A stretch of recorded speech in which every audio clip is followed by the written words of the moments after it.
In the heart of a lush valley, where blades of grass reached as high as trees and dewdrops sparkled like crystal orbs, lived a team of tiny workers known as the Strawberry Seedlings. Each no bigger than a strawberry seed, they wore berry-red uniforms with golden buttons, and straw hats stitched from corn silk. Their world was filled with gigantic strawberries, each one towering over them like a skyscraper.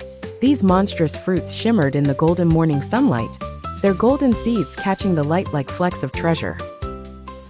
Every morning, the seedlings marched out to the fields with their tiny golden clippers, rope ladders, and wooden carts.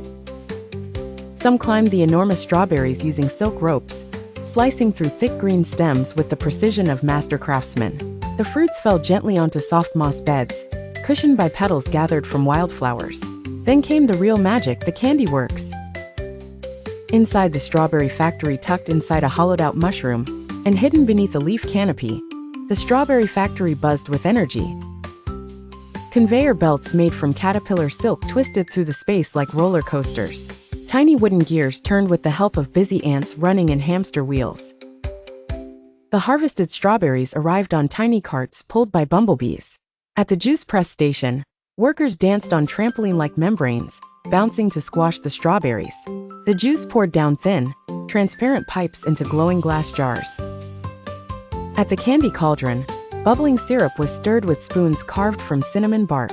Workers in mint aprons dropped sugar crystals into the mix, singing a high-pitched song that made the syrup sparkle. In the lollipop lab, strawberry puree was poured into molds shaped like flowers, stars, and suns. A gust of wind from a butterfly's wing cooled them instantly. Finally, at the packaging pavilion, fresh strawberry candies were wrapped in flower petal paper, tied with threads of spider silk, shell crates ready for delivery. At sunset, the entire valley glowed pink from the strawberry juice.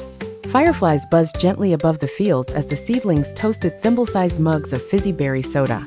"Another fruitful day," cheered Pip, the smallest seedling, wiping strawberry jam from his cheek. The valley whispered with the soft hum of joy. It looked like a painting, a world of color, sweetness, and teamwork, where the tiniest beings made the biggest flavors.